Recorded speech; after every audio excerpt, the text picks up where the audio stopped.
ऐसे स्टूडेंट्स आपने कई बार देखे होंगे जिनके 5.5 या 5 बैंड आ रहे होते हैं क्लास में, लेकिन एग्जाम में 6 या 6.5 बैंड आते हैं। 2021 में हमारे पास भी एक स्टूडेंट था, उनके कॉन्टिन्यूसली 5.5 आ रहे थे रीडिंग में, 5.5 उनका एवरेज स्कोर था, लेकिन एग्जाम में जाके 6.5 बैंड आए हैं। तो इसका रीज़न ये है कि हम एक्चुअली में एग्जाम में जाके करते क्या है, वहाँ का जो हमारा एनवायरनमेंट है उसमें हम कैसे डील करते हैं, या क्या हम एक्शन प्लान चूज़ करते हैं कि हमारा बैंड स्कोर इंप्रूव हो जाए। बहुत ही इंपॉर्टेंट वीडियो है। जिन स्टूडेंट्स का एग्जाम है जून में या जुलाई में, मेक श्योर टू वॉच, क्योंकि सारा मंथ हम प्रैक्टिस करते हैं। कई बार क्या होता है, बिल्कुल एंड में जाके एग्जाम में जाके कुछ ऐसा गलत कर देते हैं, हमारा बैंड स्कोर गिर जाता है। तो सारे मॉड्यूल्स के बारे में डिस्कस करूंगा। बहुत छोटी छोटी चीज़ें हैं, माइंड में एक बार बिठा लोगे, उसको फॉलो कर लोगे एग्जाम में, तो भैया आपके बैंड स्कोर जितने क्लास में आते हैं उससे ज़्यादा आएंगे। सबसे पहले राइटिंग से शुरू करते हैं। राइटिंग में कुछ चीज़ें होती हैं, 4 चीज़ें होती हैं, चारों आप ध्यान से समझो। जब भी आप वहाँ पे जाते हो, स्टेटमेंट को कम से कम 3 बार रीड करो, ठीक है। कई बार क्या होता है, हम एक बार रीड करके अटेम्प्ट करना शुरू कर देते हैं, फिर ऑफ टॉपिक हो जाता है। यही ऑफ टॉपिक का मेन रीज़न है, हम इसको अच्छी तरह से पढ़ते नहीं हैं, ठीक है। 3 बार पढ़ो स्टेटमेंट को, जो भी आइडियाज़ आए हैं शॉर्ट फॉर्म में मार्जिन में लिख लो साइड में कि ये आइडियाज़ है। पहले सिर्फ और सिर्फ 5 मिनट अपना जो माइंड है वो पूरा भगाओ आइडियाज़ की तरफ, की आइडियाज़ कौन कौन से मैंने यूज़ करने हैं। आइडियाज़ वगैरह आपने जब नोट कर लिए, ठीक है, डन है, आइडिया वाला काम आपका खत्म है। इसके बारे में आपने सोचना भी नहीं है। ऐसे नहीं करना कि आप पहले एक सोचो आइडिया, फिर उसको लिखो, फिर दूसरा आइडिया सोचो, फिर लिखो, नहीं। Just work on ideas first of all. Done हो गया। उसके बाद साइड में ये लिख लो, अ न्यू डिंगू करके। ए से ऑल दो, एन से नीदर नॉर, ई से इधर और, डब्ल्यू से वेदर और, डी से डिस्पाइट, आई से इन स्पाइट ऑफ, एन से नॉट ओनली बट ऑल्सो, जी से जिडंट, यू से अनलेस। ये स्ट्रक्चर लिख लो ताकि आपको याद रहे कि कैसे कैसे हमने यूज करने हैं। डन है। ये होता है आपका प्री राइटिंग, ये मेन चीज है। आइडिया स्टेटमेंट पढ़ ली, आइडिया लिख ले, और ये स्ट्रक्चर का आपने शॉर्ट फॉर्म लिख लिया जो आपने यूज करने हैं। चौथी चीज होती है post writing. After attempting your both the tasks, what you have to do is you just need to proof read the things. Proof read का मतलब क्या है, जस्ट और जस्ट रीड करने हैं आपने कि भाई मैंने कोई ग्रामेटिकल मिस्टेक, कोई स्पेलिंग मिस्टेक तो नहीं करी। मानो या ना मानो, बहुत टाइम पहले की बात है, मैंने एक वीडियो डाली थी, उसमें मुझसे गलती से एक मिस्टेक होगी, मैंने टास्क अटेम्प्ट करके दिखाया था। वो मिस्टेक मैंने करनी नहीं थी, लेकिन गलती से होगी। बाद में मैंने सोचा यार ये मिस्टेक मैंने कैसे कर दी, ठीक है। तो जो प्रूफ रीडिंग होती है ना, आफ्टर राइटिंग जो आप रीड करते हो ना, उसको चेक करने के लिए कोई गलती है या नहीं है, वो बहुत इफेक्टिव है।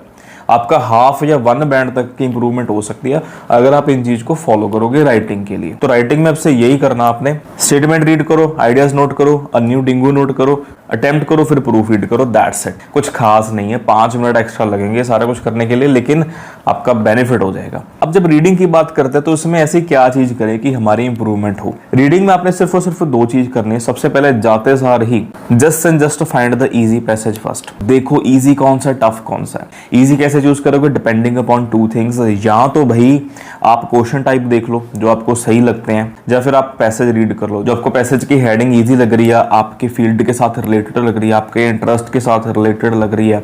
सपोज करो आप बीटीएस के फैन हो और वहाँ पे कोई पैसेज आ गया, ठीक है, म्यूजिक इन कोरिया करके, ठीक है, definitely you are gonna choose that first. 2 तरह के पैटर्न होते हैं, एक होता है स्टैंडर्ड पैटर्न, एक होता है शफल्ड। स्टैंडर्ड का मतलब क्या रहता है, पहले इजी, बाद में मॉडरेट, थर्ड टफ।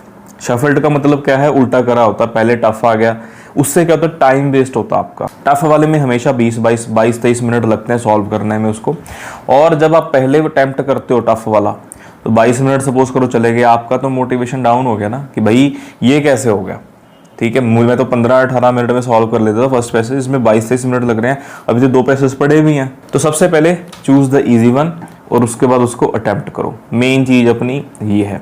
दूसरा, 1-1 सेकंड कीमती है, कभी भी आसपास मत देखो, ठीक है जी। पूछो तो कभी भी मत, क्योंकि आपको नहीं पता कि आपके साथ वाला जो बंदा बैठा हो उसका लेवल क्या है, क्लास में क्या आते रहे हैं, वहां पे क्या आएंगे।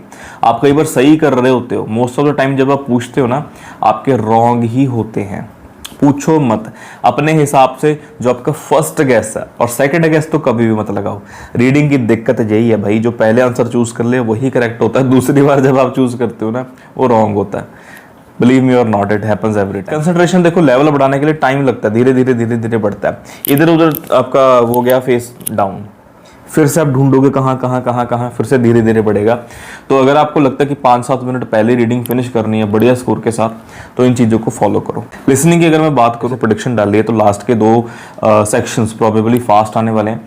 तो जब भी आपका बीच में ब्रेक आता है ना, तो जरूरी नहीं है कि आपने 6 क्वेश्चंस ही पढ़ना है। अगर उन्होंने बोला कि 6 पढ़ो तो जरूरी नहीं है कि 6 ही पढ़ने हैं, अब बाकी भी पढ़ो, बाकी के जितने पढ़ सकते हो पढ़ो। ये गैस लगाओ कि इसमें पूछा क्या जाएगा।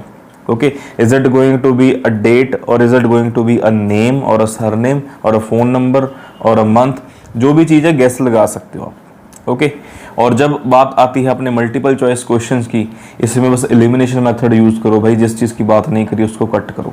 जब जब जिस चीज़ की बात करी है टिक लगाते जाओ, ठीक है। जिसको लगता है कि ज़्यादा खास करके लास्ट वाला अपना आंसर सही होता है, जो बिल्कुल एंड में बोला जाता है, 80% चांसेस होते हैं कि भाई वही करेक्ट होता है, पहले तो जस्ट आसपास की बातें करी होती हैं, ठीक है। तो वैसे भी लगा सकते हो अगर आपके पास टाइम कम है, शॉर्टकट अगर आपको ये चाहिए, नहीं तो पूरा अंडरस्टैंड करके लगाओ। अगर एक स्किप हो गया सपोज करो तो कोई दिक्कत वाली बात नहीं, जाने दो उसको, कई बार उसके गम में बाकी भी स्किप हो जाते हैं, ठीक है। एक नंबर कटता है, कटने दो, उसकी वजह से 4-5 नंबर मत कटवाओ, ठीक है। तो इन चीज़ों का ध्यान रखो जब आप एग्जाम में बैठे हो। If you want to get your desired score, अगर क्लास में नहीं आ रहा वहाँ पे आप चाहते हो तो इन चीज़ों के ऊपर फोकस रखो। और सबसे मेन चीज़ जो मैं बताने जा रहा हूँ भाई, that is your mind set. अपने माइंड सेट को अगर आप सही रखोगे ना, पॉजिटिव रखोगे ना, लाइक ऐसे लगा लो कि पैनिक नहीं होगे ना, तो ही बढ़िया है। कई बार जाते सारे बंदा माहौल देख के डर जाता है, तो वो चीज़ नहीं होनी चाहिए, पैनिक नहीं होना, मेन जो बात है, ठीक है। अपने माइंड को बिल्कुल काम रखना, what ever the situation is, just don't give a dam, just stay focused, stay calm. कोई गुस्सा करता है, कोई कुछ भी है, नहीं, you should not react, just stay calm, that's it, ठीक है जी। जिनका एग्जाम है all the best, thank you so much for watching, see you in the next video.